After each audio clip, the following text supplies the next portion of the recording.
Meus queridos, muito bom dia, na gloriosa paz do Senhor.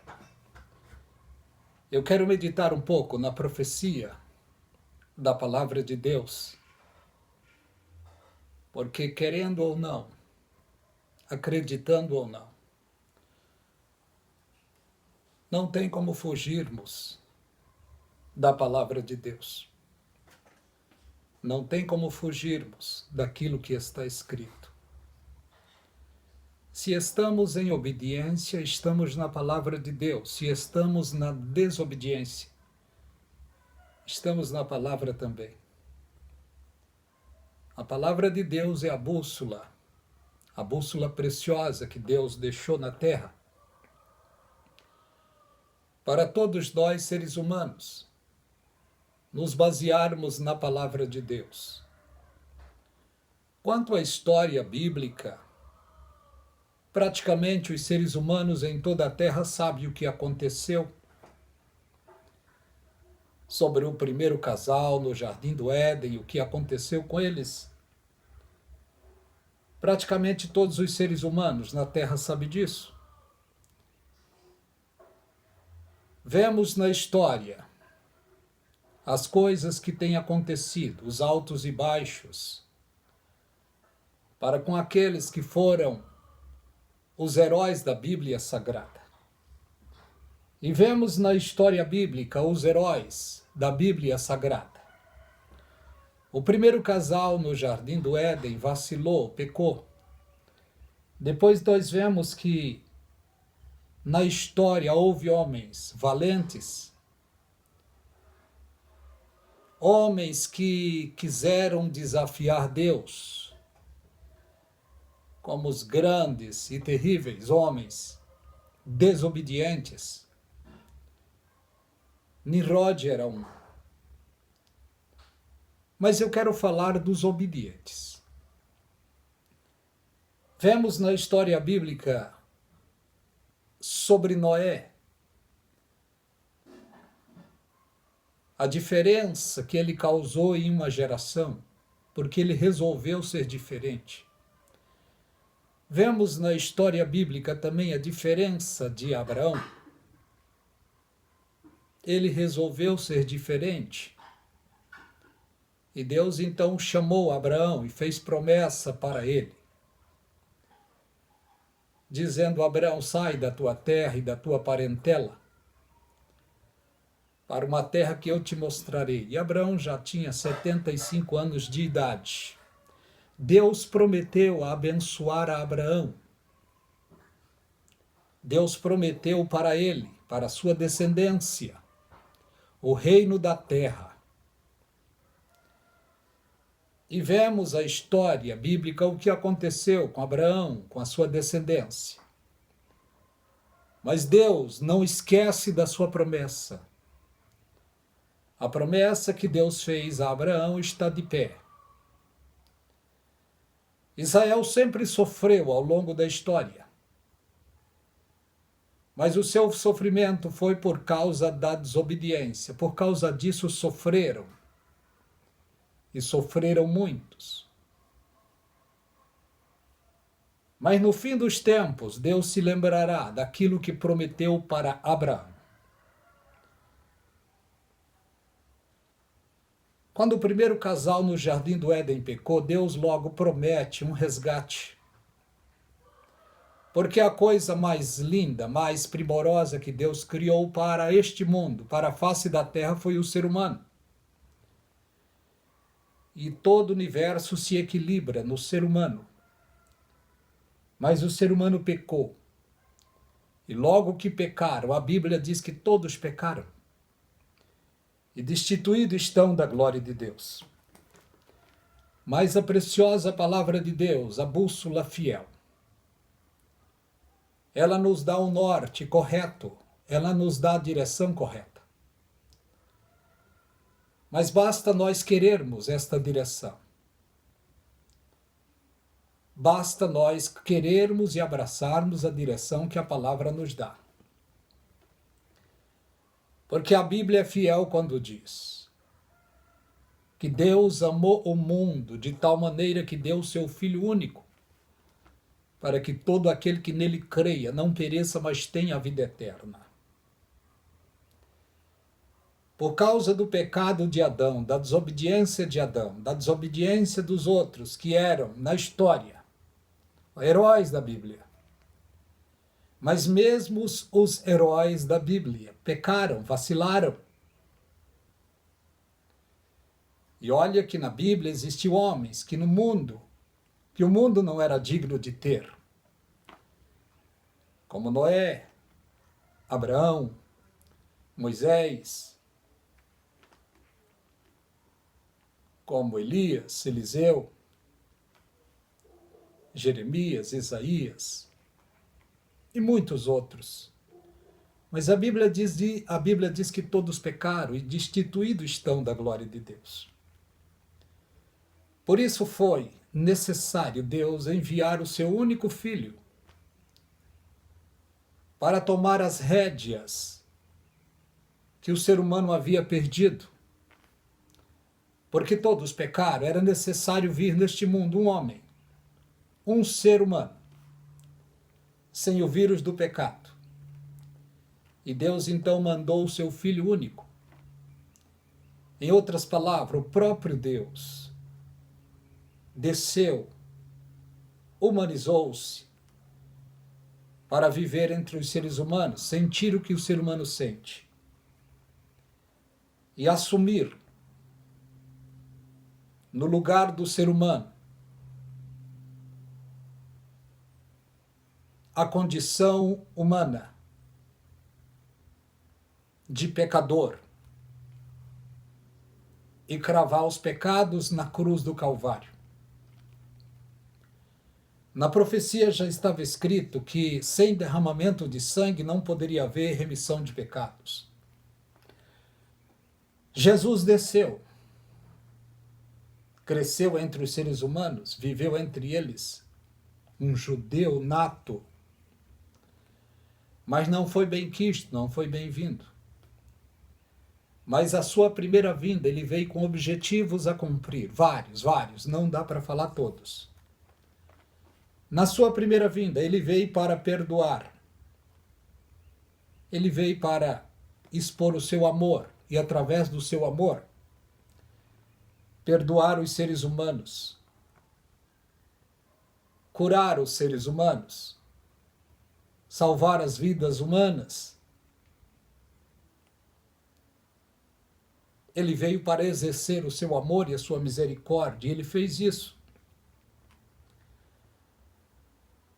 Se encontrou com uma mulher pecadora no poço de Jacó e, através da sua conversa, ele transformou aquela mulher. Ele estava em um determinado lugar e 10 leprosos passaram por ele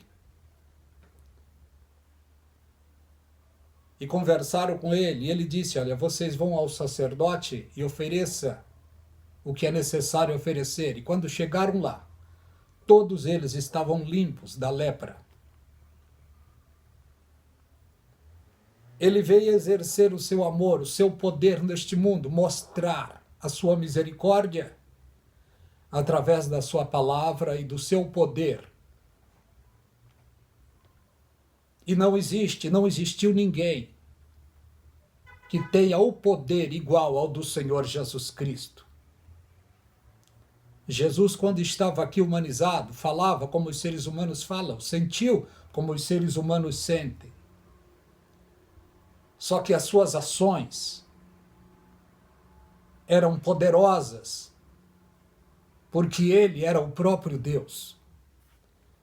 A própria Bíblia diz que ele, sendo Deus, não teve por usurpação de ser igual a Deus. Antes ele se humilhou até a morte. E morte de cruz. Ele curou pessoas, libertou pessoas, operou milagres, ressuscitou mortos. Lázaro, seu amigo, tinha morrido. 4 dias depois ele chegou e disse: aonde puseram? Levaram ele até lá. E quando chegaram lá, Jesus Cristo olhando os judeus, chorando, ele também chorou. E ele disse: Lázaro, sai para fora. E segundo a palavra dele, Lázaro saiu para fora. Uma certa ocasião ele estava indo para um determinado lugar e vinha um cortejo fúnebre. E quando ele passa perto daquele cortejo, ele viu a mulher chorando copiosamente. Certamente disseram para ele: esta é a mãe dele. Jesus Cristo simplesmente teve dó, teve misericórdia. Ninguém clamou, ninguém orou, ninguém pediu para ele fazer alguma coisa, mas ele sentiu compaixão daquela mulher. E simplesmente ele disse: pare. E pararam o cortejo. E ele então tocou no esquife e disse: moço, levanta. E simplesmente o moço levantou. A alegria foi devolvida para aquela mulher, a alegria foi devolvida para aqueles que estavam tristes. Em outra ocasião, o Senhor Jesus estava com seus discípulos e ele disse para eles: vocês peguem o barco e vão para outra banda. E ele então sobe para um determinado lugar para orar um pouco. E quando ele termina a sua oração, ele chega. Não tinha nenhum barco ali. E ele sentiu necessidade de estar com seus discípulos. E ele então começou a andar sobre as águas. Acredito que ele pesava mais de 80 quilos. E ele começou a andar sobre as águas para encontrar os seus discípulos que já estavam lá no meio do mar. E quando ele estava chegando, já era a quarta vigília da noite, praticamente 3, 4 horas da manhã. E quando os discípulos olham, vê alguém andando sobre as águas, logo gritaram com medo, pensando que era fantasma. E eles gritam, e Jesus logo disse: não tema, sou eu. Pedro, que estava com ele, disse: Senhor, se é o Senhor, manda eu ter contigo por cima das águas. E Jesus Cristo disse: vem. Note uma coisa, ele simplesmente disse: vem. Ele não ficou em espírito de oração: Deus, eu disse para ele vir, mas sustenta ele, sustenta. Não. Simplesmente Jesus Cristo disse: vem. E Pedro, segundo a palavra do Senhor Jesus, começou a andar sobre as águas. Andando e olhando para Jesus, olhando e andando em direção ao Senhor Jesus Cristo. Mas mesmo ele fazendo a coisa certa, ventos contrários sopraram. E ele teve medo e começou a afundar. Mas logo ele clamou por misericórdia e Jesus Cristo o socorreu. Isso é o que acontece conosco no tempo em que vivemos. Estamos olhando para Jesus e andando sobre este mundo terrível, esse mar revolto, aonde tem abismo, podridão, mas estamos olhando para Jesus e andando sobre este mundo. Estamos fazendo a coisa certa. Mas os ventos contrários sopram, têm soprado e certamente irão soprar. Mas o Senhor Jesus Cristo está conosco. E a Bíblia diz: perto está o Senhor daqueles que têm o coração quebrantado e contrito. Então, na sua primeira vinda, Jesus Cristo veio para demonstrar o seu amor, o seu poder, amar, perdoar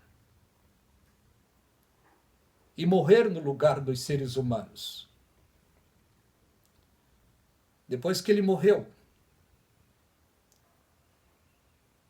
ao terceiro dia ele ressuscitou e está vivo para toda a eternidade. 40 dias na terra ainda, cumprindo a vontade de Deus. 40 dias se passa, ele convida todos os seus seguidores para o Monte das Oliveiras para se despedir deles. E ele disse: ficai na cidade de Jerusalém até que do alto sejais revestidos de poder. Ele disse isso a praticamente 500 pessoas. Os 500 foram, mas 10 dias se passa. Quando os 10 dias acontece, 380 tinha desistido. Porque ele tinha dito aos seus discípulos, é necessário que eu vá, porque se eu não for, o Consolador não virá. Mas quando eu for, eu rogarei ao Pai, e ele vos dará outro Consolador, o Espírito da verdade. E o mundo não pode conhecer, porque não vê nem conhece.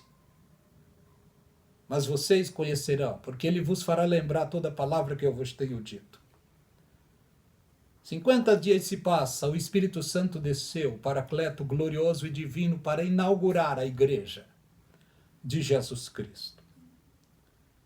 Todas essas coisas gloriosas e preciosas aconteceram na primeira vinda de Jesus. Quando o Senhor Jesus estava aqui em sua primeira vinda, ele estava pregando o Evangelho do Reino, porque ele veio para recuperar a dinastia de Abraão. Só que eles não receberam, odiaram, crucificaram. Quando o Senhor Jesus Cristo morreu e ressuscitou ao terceiro dia, no momento da sua ressurreição, ali ele estava abrindo a porta da graça. A porta da graça iria ser pregada a partir de então. Ele delegou toda a pregação do Evangelho da Graça aos seus discípulos depois da sua ressurreição. Porque quando o Senhor Jesus estava com seus discípulos, eles eram discípulos aprendizes. Mas depois da morte de Jesus Cristo, eles assumiram a responsabilidade da pregação e do testemunho da mensagem de Cristo. E as suas experiências os tornou apóstolos. Quando eles estavam com Jesus, eles estavam aprendendo. Eles eram ainda indoutos, mas o Senhor Jesus estava ensinando, investindo neles. Depois que o Senhor Jesus partiu para a sua glória, 10 dias depois, aliás, 50 dias depois, o precioso Espírito Santo desceu para fazer morada neles. E aí eles foram, parece que, fortalecidos ao extremo, recuperaram as forças e começaram a pregar o Evangelho poderoso de Jesus Cristo. Anos se passam e o Senhor Jesus passa a responsabilidade total, quase que total, do Evangelho da Graça para o apóstolo Paulo. Aí teve um crescimento poderoso da Igreja de Jesus Cristo. Essas são as maravilhas que aconteceu na primeira vinda de Jesus. E essas maravilhas perduram, continuam até o nosso tempo. Hoje, a igreja dele é milhões e milhões e milhões em toda a terra. O seu espírito está dentro da sua igreja, pois a igreja de Cristo é o corpo de Cristo.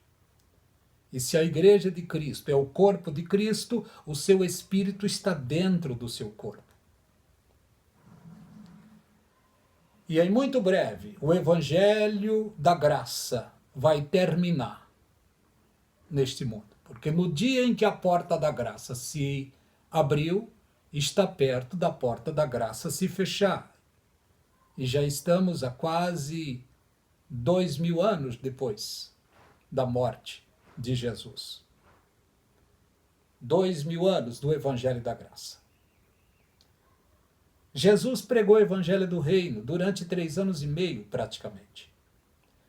O Evangelho da Graça seria pregado praticamente 2000 anos, 2000 anos e pouco.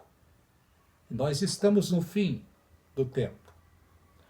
Depois que a porta da graça se fechar, o Evangelho do Reino voltará a ser pregado de novo, porque Jesus Cristo disse: este Evangelho do Reino será pregado em todo o mundo, em testemunha a todas as gentes, então virá o fim. O Evangelho da Graça está para cessar de ser pregado. e o evangelho do reino voltará a ser pregado. Por quem? Pelo que eu acredito, não estou afirmando, por Moisés e Elias, as duas testemunhas que virão para Jerusalém. Pelos 144 mil judeus que serão assinalados por Deus e serão projetados para o mundo, para pregar o evangelho do reino depois do arrebatamento. Terá o fim do evangelho do reino pregado pelos 144 mil judeus. Mas Deus sempre deu aos seres humanos a chance de se voltar para ele. Em toda a existência, Deus sempre deu aos seres humanos a oportunidade de se voltar para Deus, para ele. É uma escolha do ser humano. Por isso é que está escrito na palavra: ide por todo mundo, prega o evangelho a toda criatura. Quem acreditar e for batizado será salvo. Porém, quem não acreditar será condenado. O evangelho é pregado. É necessário pregar o evangelho. Não é obrigado você aceitar o evangelho, não. Você aceita se quiser. Só que a palavra de Deus, a bússola fiel, já nos diz: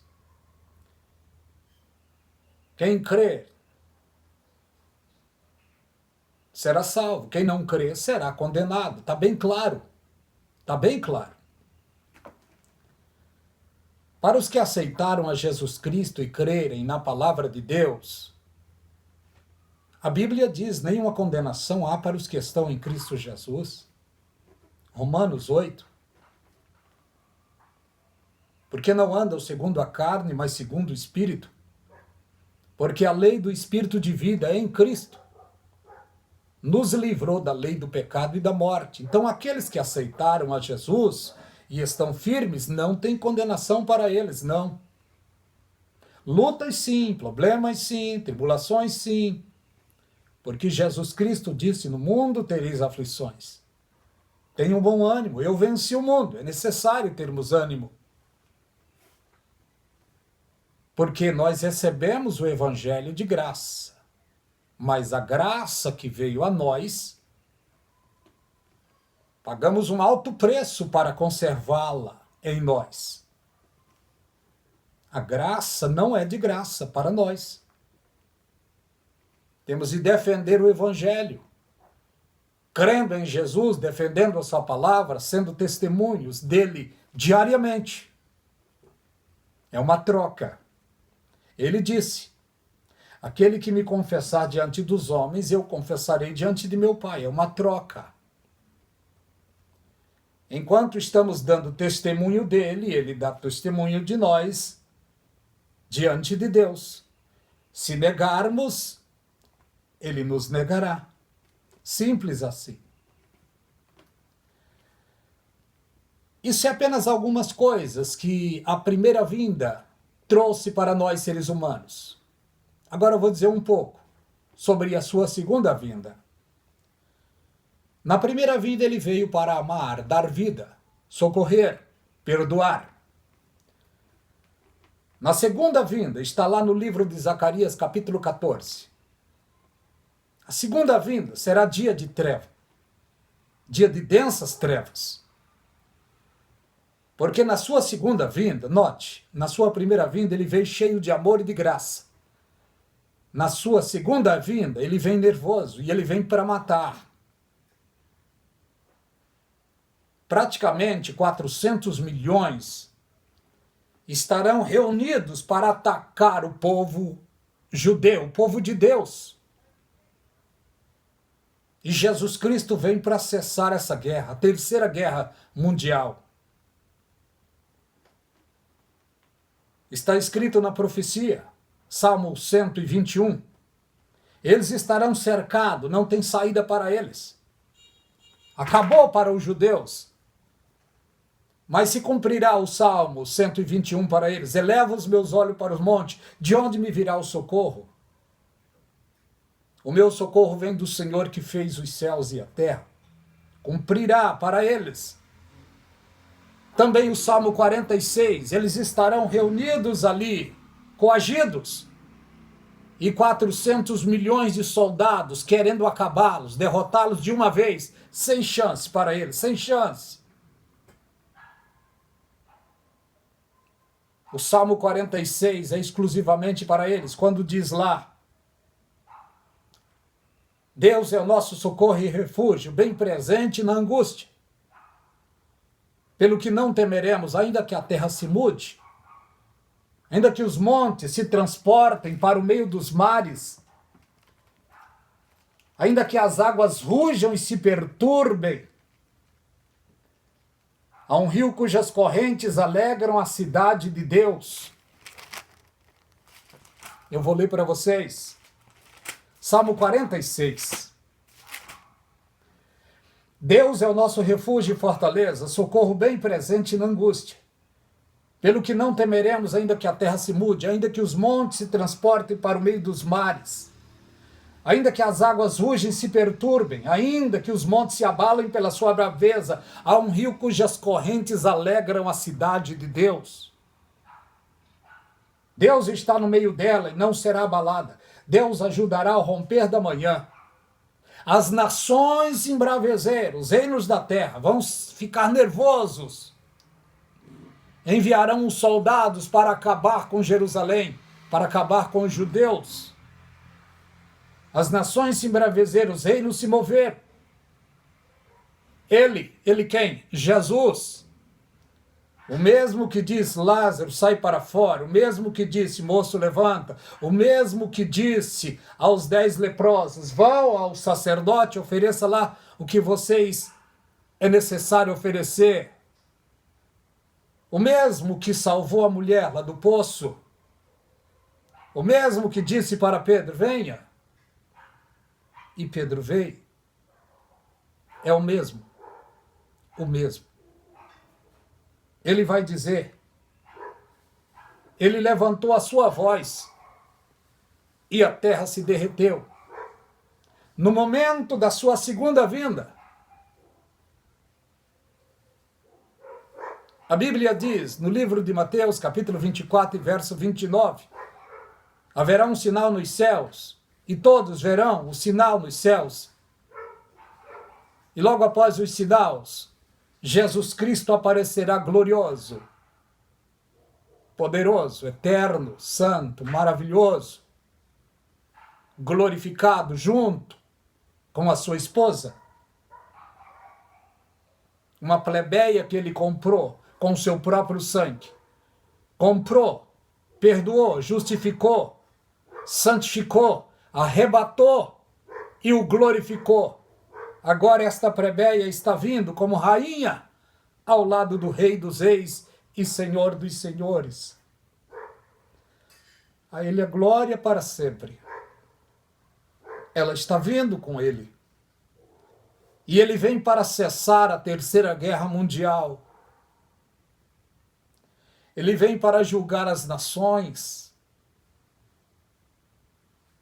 Ele vem para cumprir a promessa dele aos 12 apóstolos, dizendo, quando ele disse, vocês julgarão as 12 tribos de Israel. Ele vem para tomar as rédeas do mundo, porque os reis, os presidentes, não fizeram a coisa certa. E quando ele chegar aqui, ele vai pegar a casa desarrumada, e ele vai colocar em ordem as coisas. Ele vai cessar a guerra até o fim da terra. E eles vão gritar, o Senhor dos Exércitos está conosco, Deus de Jacó é o nosso refúgio. E alguém vai dizer, vinde, vinde, contemplai as obras do Senhor. Vede que desolação lhe tem feito na terra. Ele faz cessar as guerras até o fim da terra. Ele corta o arco, quebra as lanças e queima os carros no fogo. E ele vai dizer para Israel, para os justos da terra, ele vai dizer, aquietai-vos e sabei que eu sou Deus. Em outras palavras, ele vai dizer: estou aqui para cuidar de vocês.